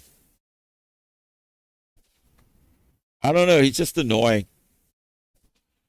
And see how he puts his face on everything? He really loves his face. He loves it. He absolutely, see, look, his face is everywhere. He loves his face. See that? He loves it. See, on every freaking video, he's got his face. Look, I crashed. See, he freaking crashed this one. This was 9 months ago and 409,000 views, right? He crashed. Okay, crash video, you know, and he's got his other channel, you know, his exotics channel or whatever. And then, so he crashes, right? And then it shows him here getting his $80,000 limited edition duck, right? Which is a V4R with an exhaust on it or whatever. And then you're going to spend about 80 grand if you do that. 273,000 views in 2 days. Then he's right here. This mistake put me in the hospital. You know what this means? I'm going to tell you exactly what this means. This mistake put me in the hospital. That's a complete lie. Okay, that's 100% clickbait, because the mistake wasn't his mistake. It was some other guy who was there at the track who needed to be taken to the hospital, and this guy went to the hospital with him. So the mistake of his friend or whatever put him in the hospital. Do you get it? This mistake put me in the hospital. And then he shows his worried face in his tracksuit, right? With the red bike on the ground after he just made this video down here showing he just got a brand new one. See? Trickery. And look at it. He's got the duck face. That's almost like a female duck face, right? Y'all know what I'm talking about, where they stick their lips out. You know, I'm posing. I've got my posing face. And then here he has like the oh no, and it's an AI image of a shattered red motorcycle behind him with an ambulance. This mistake that's complete clickbait right there. So I don't want to hear any shit. First of all, I don't have a douchey face. And then secondly, I'm definitely not spoiled. And then thirdly, my AI freaking thumbnail, I don't want to hear nothing about it, because now, it was 162. Now it's going viral. It's now 198K. And that was just like in 3 hours. That was just 3 hours ago. So it went from 162,000 to 198K in just 3 hours. So lying pays, folks. See, I'm honest. I just go out and ride the bike. I don't freaking lie about it, I don't bullshit, but so that's what I'm saying. In a lot of ways, in order to be successful, you have to be willing to sell your soul a little bit. This is what I say. If you're willing to lie, cheat, steal, and step on whatever you got to step on, in order to get ahead, yeah, you could probably get ahead doing that. But that's you turn into a freaking real douchebag when you do it. You know what I mean? But does it pay off? Yeah, because I don't know, just people fall for it, and the algorithm promotes it or whatever. I don't know.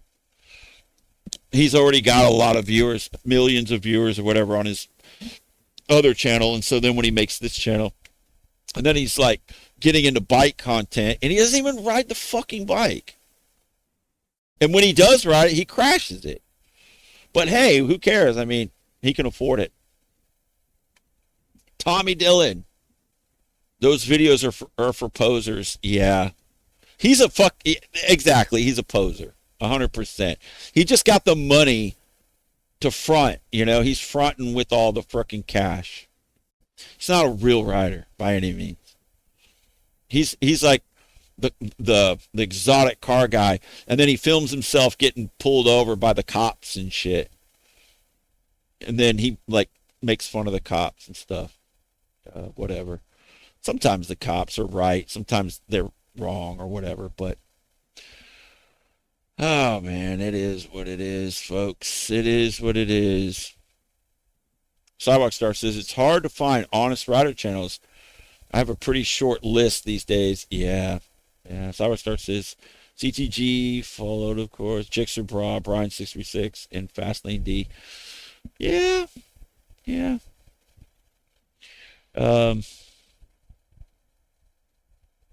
It's all good. It's all good. It's all good. Hey, we got 26 people in here now. And always 30 likes. Always 30 likes. It's the same thing all the time. Freedom says, unleash your inner douchebag. I don't think I have one, man. I really don't. I don't think I have one. I don't think I have an inner douchebag, bro. I've tried, man. I just can't seem to find it. I've tried. Oh boy, it is what it is, folks. It's just a sad state of affairs, but it is what it is. Lucas says, "Goat, challenge him to a duel." Look, he's ridden track. I'll go out on track, and look, he would absolutely never do it. Just like Yami Noob. Yami Noob called out Jixerbra, but he would never. Yami Noob would never challenge me to a frickin' duel on the track. I guarantee it. He would never do it. I'm waiting for the call. Let's go, Yami. Yami called out Jixerbra, says, I challenge you to a fucking track race, right?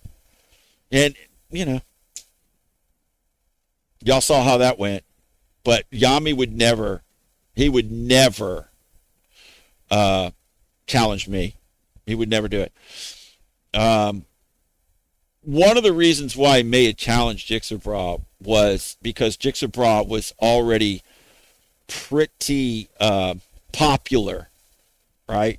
And so by Yami Noob, Jixerbra was already like had 150,000 subscribers or whatever when they did that race.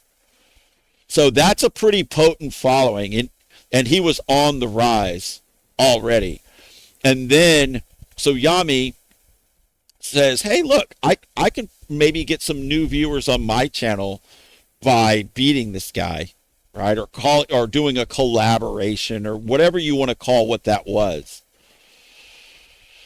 And Yami knew that he was going to beat him, right? And I even told Jixerbra, I even told him, I said, dude, you don't need to do it, bro. You got nothing to prove, man. You don't need to go out and put yourself in through that shit, you know.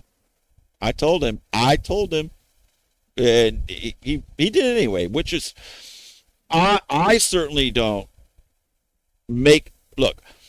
Whenever I make decisions, I'm not thinking about views or whatever. I know I talk about it a lot, but if I was really good at getting views, I'd have a lot more. So I suck at it. Okay, I'm not good.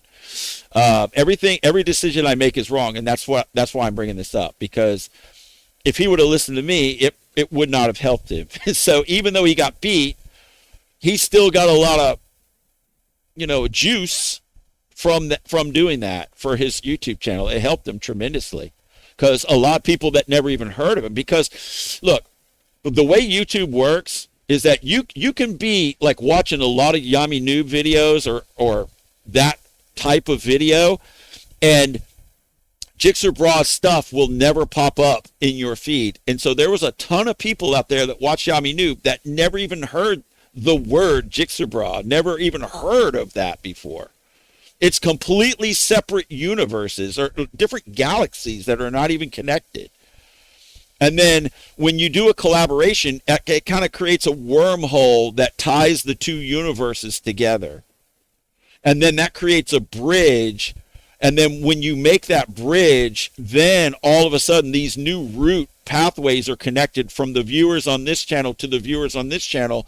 And it creates this like synergistic effect where they both can have new route pathways of viewership from each other's viewer pool, right? So 2 reasons why Yami would never call me out, but the main one is because he knows he can't beat he could not beat me. There's no way. And then secondly, he has nothing to gain from it. I'm some of my shadow ban might even rub off on him. So I'm a hot potato. Nobody wants to collab with me. Nobody does.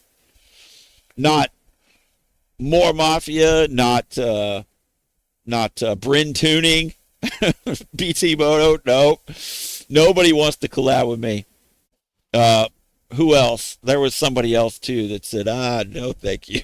They didn't even say anything. They don't have to. It's just like, nope. Just like Moto Jitsu. Nope. Do not do it. You will crash, okay? Oh my goodness. I'm the hot potato. Il says Yami Noob is a scam artist. Is he? Is he a scam artist? My next chapter should be tracks, says Tommy Dillon. Yeah, I would like that, but it takes thousands of dollars to get out on the track. You have to have a lot of extra money. And all of my videos are restricted, so my YouTube will never pay for that. It barely supports my frickin' bike payment, my insurance. It doesn't even cover anything else. All my tires and oil and everything else, that all comes out of other fund sources that I have. Now, my first channel, I was making some pretty decent money. I was able to buy another motorcycle. I was able to buy my R1 because of it and do some other stuff. I had new cameras and new gear, all my tire, everything was being paid for by my first channel. But I do not have anywhere near that right now. I'm exactly halfway back to 62,000 subs. And it only took 5 years to get here. No, not that long. I think what's it been? 3 years? 3 years. It's taken 3 years to get back to 31,000 subs. 3 fucking years. You know how long it took me to hit 62 on my first channel? Like less than 12 months. Less than 12 months. So that's the difference. That's the difference between the two scenarios. So. Oh, Beanzo. What's up, Beanzo? What's up, dude?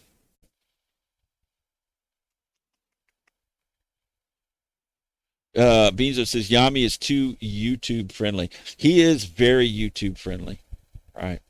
But yeah, he would never. extend an offer of trying to uh, beat me on a track. He wouldn't do it. He knows it's a different ball game. Not that there's anything wrong with Jigsaw, but Jigsaw is not. He was at the time. Now maybe he's changed a little bit because he has done some track time. And one of the times he was over at the track, he texted me and said, "Hey, come out and join us," which I thought was really nice of Jigsaw. But I didn't see the text until like 2 days after for some reason. It was on Instagram or something. I don't check it. So I thought that was very nice of him. It was nice to open that up and say, and to see the invite to go ride track with him, but I wasn't able to go. I didn't see it in time, first of all. But Jigsaw has always been really cool. He's always been a really nice fellow, and I really like him for that. He's an actual genuine person. You know, the person you see on the videos is actually how he is in real life. Yeah, he doesn't change. He's not different. Now, he might, here lately, it seems like as his channel's gotten more popular, his energy level in the videos has gone way up. Like as far as like the excitement and all that stuff. I think that's probably a little bit, you know, just playing to the crowd a little, but there's nothing wrong with that, I would say, if you're into that. I'm a little bit older, so all the hooting and hollering and stuff is not really for me as an audience. It's for the younger crowd pretty much, and it's working for him. So he's doing, but he hasn't sold out. You know what I mean? Jigsaw never sold out, which I have great respect for. But what I was going to say is, at the time when Yami was calling him out, out there in Dallas, where he lives, Fort Worth, Dallas, there isn't any turns or anything like that. He was not ready, obviously, as the results showed, was not ready for that challenge. His bike, he was on the old K5 Gixxer, and it was, y'all saw on Jake the Garden Snake was working on it or something, and when he got his hands on that bike, it was just like, whew, like beat to hell. All right, there was a lot of things wrong with it. You could tell it was ridden hard, and it was suffering from a lot of stuff. The suspension was worn out probably because it was already old when he picked it up, and then when he first got it, I remember he asked me, he goes, "So what do you think about this bike?" And I was like, "It's super cool, bro. It's awesome." He goes, "Awesome." I remember that. And then and the tires weren't good. His suspension wasn't set up properly for him. You know, none of it was ready for that challenge. And he didn't have a lot of experience with like really technical type turns and stuff. He just wasn't ready for it. And Yami, on the other hand, not that Yami's really great or anything. I don't think he's anything that special necessarily. I mean, but he does have a lot of practice on that track. So you put a guy that doesn't do any kind of riding like that whatsoever, and his bike is nowhere near as prepped and ready to go as it should have been. And then, and Jigsaw is a bigger fellow too. He's like super tall. He's like 6'5" or some shit. So, you know, that plays a part too. And then Yami knows, like, he's got his own paddock there or some shit because he's got plenty of money. And he's out there. He knows that track like super well. So it's not, it was like shooting fish in a barrel, you know what I mean? It wasn't going to be hard for him. The only thing that would take me, you know, I don't want to say take me, but anything, the only barrier that would be in front of me would just be knowing the track. Like becoming familiar with the track, that's it. Once familiar with the track, and that's really the key. Because how do you know how late you can brake coming into a turn unless you know the turn, right? And or where like the little imperfections in the road are, or just what to expect as you go around the next corner, or how long the back straight is, or whatever it is. Those are all the little personality quirks and things that make up the track. If you're not familiar with those things, it's going to slow you down a little bit.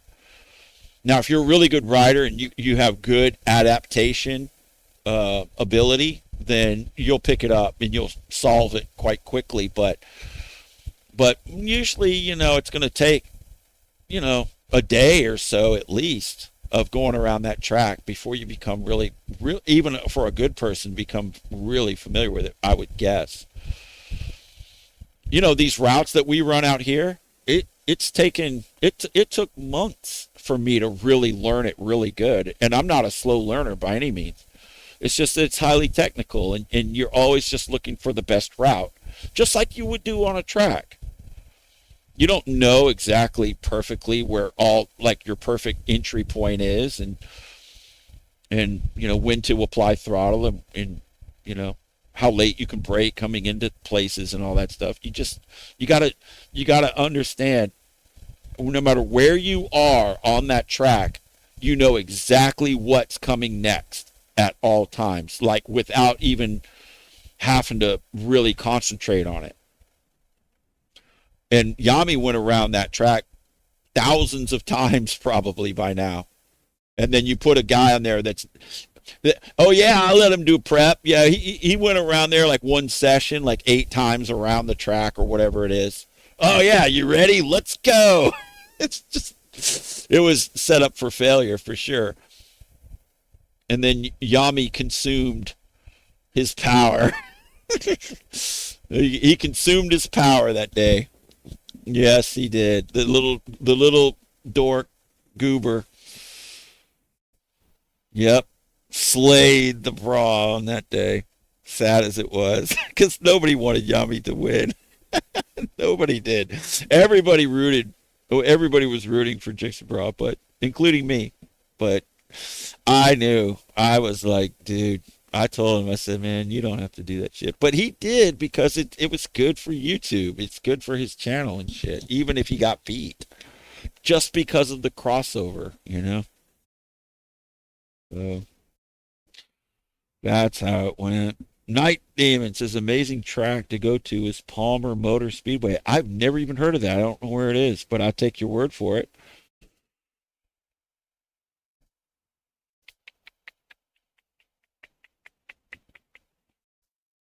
Scott says the learning never stops. Even seasoned pros will say that. Yes, and I have said that numerous times, but I've said it like this. I've said we're all students. No, you never stop being a student, even if you would be considered highly experienced or a master rider by, it could be said about you. Even if that's how you are perceived, you never perceive yourself as anything more than a student. You're always a student. You're always learning. You're always improving. You're always trying to take more things into account and be wiser with what you're doing, and with the application of your technique. And for me, it's always been about, what do I have to know to not crash while still just being one of the best riders out there? Like, and I've never even really had to think about it that hard. It's just, while I'm out, I'm thinking, like, this is what I'm doing, and what do I have to do to not die while I'm doing it? And then that sends you on a journey of learning, and that's what makes you a student, right? And knowing how to step up to whatever your personal limits are, or the limits of your machine. Like, how do you know where the edge is? And you don't just go running up to the edge, because you might slip over the edge and fall to your death. The way that you find out where the edge is that you step gently up to it, incrementally, small steps over time. I've said this so many times. You don't want to put yourself out too far too quickly, because that's an unknown territory. Like say your normal riding range is like from your 0 point out to this far, however far that is. And that might mean a certain lean angle, or it might mean a certain speed and a familiar turn. And then how do you improve? What's improvement? Well, improvement, it depends on where you're at, right? Like, where are you? Like, what is improvement? What is improving as a rider? What does that mean? Well, it depends on different things. Like, where are you whenever you're asked? Where are you standing when you're asking that question? Like, how do I improve? Okay, improve what? What are we trying to improve? Are you trying to improve speed? And if so, speed in what way? And or another way to improve would be to improve safety. Like, how can I ride my motorcycle and make sure that I'm not going to hurt myself or have a crash? Those are, you would think those are diametrically opposed. In order to be safe, you can't have speed. And in a lot of ways that's true, but in another way, what makes you safer allows you to do things at a higher rate of speed. In some cases, depending upon what you're doing. Like for example, like a new rider should be riding relatively slow in order to be safe. Whenever they ride too fast, that's when they get unsafe and typically crash, right? But as you gain experience, your awareness goes way up and you become safer. You've seen things, you know how your bike performs, you understand what it's saying to you. And you know how to position yourself in a better way. You know how to foresee problems before they happen, thereby allowing yourself to be positioned better to avoid things. And that enables you to be faster, right? It's just the more understanding you have, the faster you can be. And with the more understanding, the safer you're going to be. So the only way you can get faster is to be safe enough to go faster, right? Because if you go fast and you're not doing it in a safe manner, you're going to crash or worse, right? So the only way you can increase speed is increasing your safety at that speed as well. And so how do you become safer at that speed? Through understanding, through experience, through thinking about what you're doing in ways that allow you to be safer. That's why you can see some people like do things on a motorcycle that other people want to do, and then they try to do it, and then that one person goes through that section of road, whatever it is, and they're fine, but the person following them crashes doing the exact same thing. This is that right there is exactly the perfect example as to what I was just describing. You can become faster and do things and not crash, thereby making you safer, even though you're going a lot faster. And then if somebody who hasn't gone through that same journey of learning and gaining experience and knowledge and understanding, and then they try to follow somebody that has all of that knowledge and understanding, that makes them safer while doing complicated, higher speed stuff, and then they try to do it and they end up, in disaster. Doing the exact same stretch of road. It can be on the same bike even, and they're still crash. Just because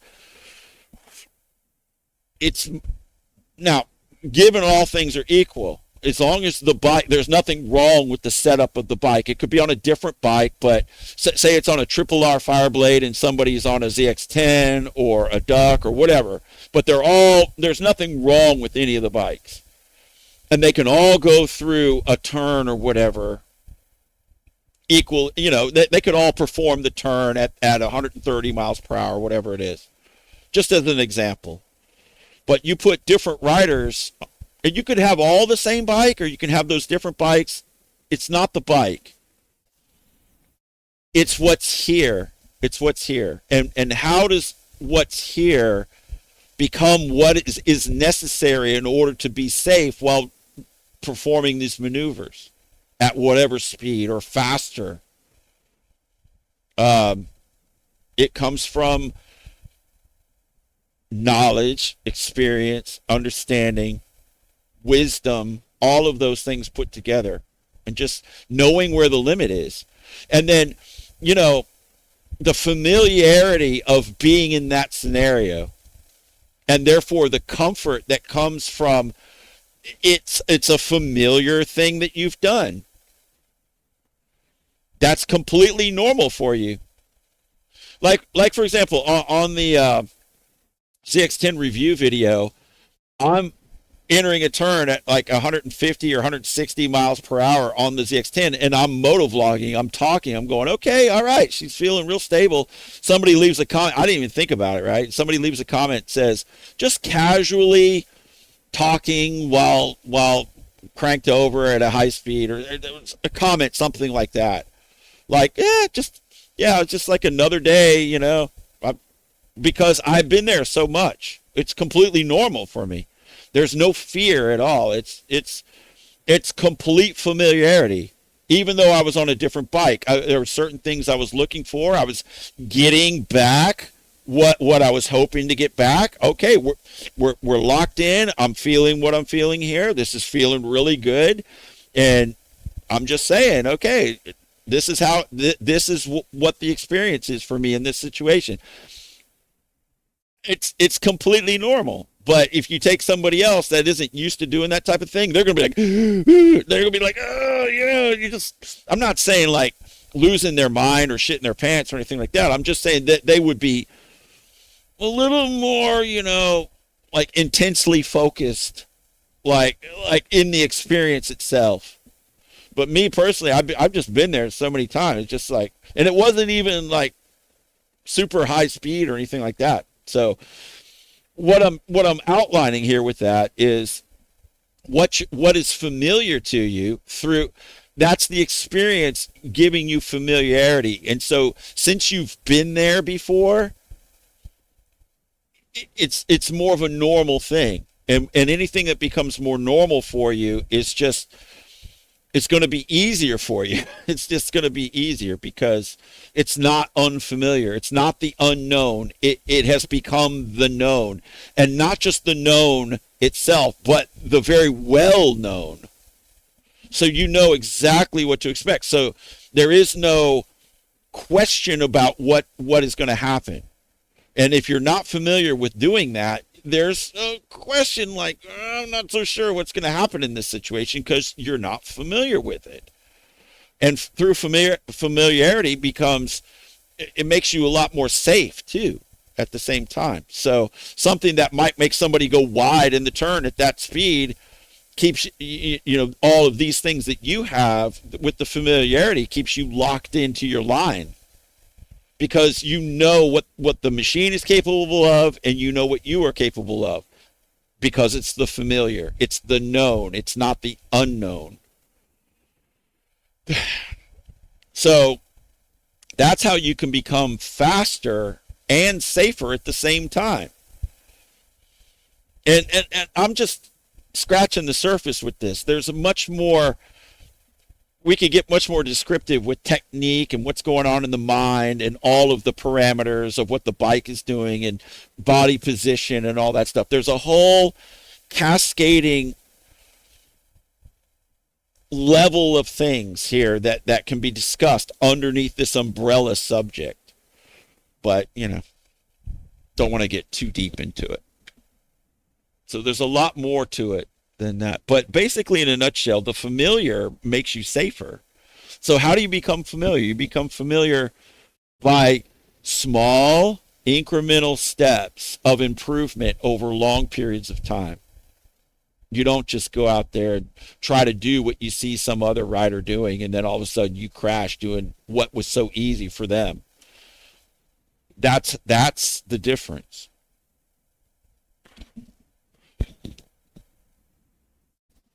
Jonathan Castaneda says, how blind are you? Why? Because I'm wearing glasses? My vision isn't as good as it used to be, but I used to have really good vision. But as I've gotten older, it's kind of faded a little bit. And up close, like when I'm reading, like anything up close, like this chat or whatever, then I wear these non-prescription, over-the-counter readers to just, they're like basically just magnifying glasses that you wear. Just like little magnifying glasses. So not bad. And then whenever I ride, I don't wear glasses at all. Or if I drive the car or something, these come off.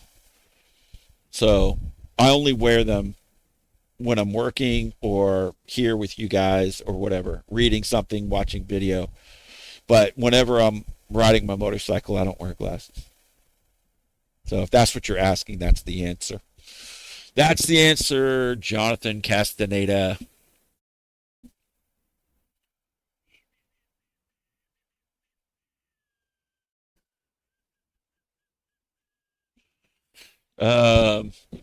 What's my favorite technique as far as what? Yeah, they're just readers, man. Look, and see, I've got another pair like right here in case I lose mine. See, this proves right here. See, over the counter, +2. That's what I'm wearing. Mrs. Goat picked these up for me, and I've got a bunch of them. I've got another pair right here too. Look, see, these are just readers, and she just picks them up for me because sometimes they break or they get scratched or whatever. So she's very good like that, and I have more brand new ones in this frickin' drawer. She just, when she sees them, she just picks them up for me, which is quite nice.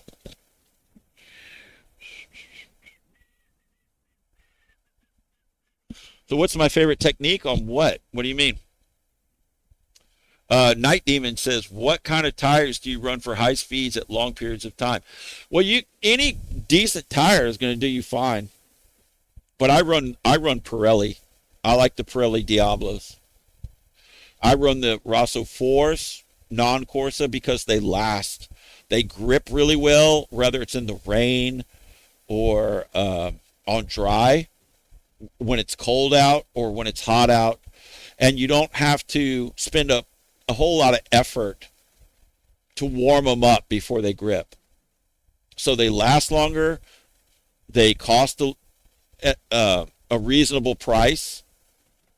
I mean, they're expensive. I mean, don't get me wrong. It's like $315 for the rear tire. It's still expensive. And I go through them very quickly. My tire tax is extremely high because I ride all the time. And I rip when I ride, so my tires don't last very long. But they last longer than softer compounds, which I don't notice. I'm able to take turns as fast as I want to go with the Diablo Rosso 4s. Non-Corsa, they make a Corsa, and that tire is 1.7 pounds lighter than the tires I'm running. My bike could be faster. It could turn. It could even be more nimble if I just put the Corsa tires on it. And I've run the Corsa tires before, but they don't last as long. They just don't last as long. The non-Corsa version lasts longer. So I'm compromising. I compromise by getting a tire that's a little bit heavier, but it lasts a little bit longer. Just because they're so expensive, and I want them to last as long as they will. So I don't know what you're running, Night Demon. You said you're looking for a new tire brand, but I don't know what you're what you're riding right now. So, but anyway, Jin must be ghetto. What happened to your Ducati with the flickering lights? Did you ever get that figured out?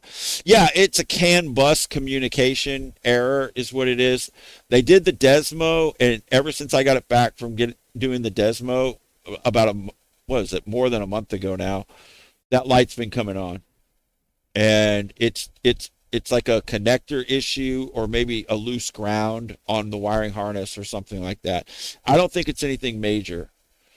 And I haven't decided if I'm going to tear it down or take it into the shop. I looked at it a little bit Saturday night, but I couldn't go too deep into it because it was getting too late. I still want to be able to ride on Sunday. I could have kept going and I could have worked on it this weekend and torn it all down and everything, but I wanted to ride it. And then when I go out and ride it, the only time it ever comes on is when I start to really get aggressive with it. Then it comes on. But if I just cruise at low speeds or normal highway speeds or whatever, then it doesn't ever exhibit the problem. And when I cycle the key, it resets it, the light's off. And then as soon as I start to like wrap it out and start moving around on it, then it comes back. So I don't know what's going on. And the error codes show it's a loss of communication between the dashboard and the ECU. And the ECU had to come out and the wiring harness had to be moved in order to do the Desmo. So I'm thinking it was something like that. So it's either a ground that's not tightened down, like on the frame, that could be the cause, or it could be just the harness in between the dashboard and the ECU, that part of the loom. It could have a cracked wire or something. I just don't know. But it only started, it never did it before. In all the years I've had the bike, since 22, I bought it new. It only started recently after I had the Desmo done. So it needs to go back to the shop. And I've already talked to the tech over there, the lead tech, very nice guy. His name's Dave at V1, super cool dude. He always takes time to talk to me. He's very helpful. He said I could bring it back, but he's loaded with work right now, and he didn't know when he'd be able to get to it. So I thought, well, I'll just wait a little bit then. And so I have done that. That was about 3 weeks ago. And I really want to have it fixed because it's annoying. It's holding me back, and I don't really like that very much. I have this bike to be able to ride it to the level I want to ride it to, and when it's going into limp mode, it really is annoying. But the bike is great. The bike is super reliable. It's beautiful. It runs really good. It's just got a little glitch here that needs to get fixed. So we'll be taking care of that. Oh, you got the Q5s and the Q5 Plus in the back. Yeah, those are decent tires, Night Demon, but the Pirellis are way better. I've ridden the Q5s and they're okay, but the Pirellis will grip a lot more in high-speed turns than that tire will, from my experience. Okay? All right. Jim must be ghetto. Yeah, the ZX10's great. I hope you get it, man, because it's great, man. I appreciate it. All right. I love you all. Thank you all so much for being here. Sorry I was late tonight, but it will be 10. May I don't know. I might have to do something tomorrow night. There may not be a live stream tomorrow night. I need to talk to Mrs. Gope. So if there is no live stream tomorrow night, it's because I have to go help her with something. But if I don't have to do that, then we'll be on at 10. Okay? The usual time. Okay? Thank you guys for being here. I really appreciate it. And I'll see you in the next one. God willing. Peace. Peace.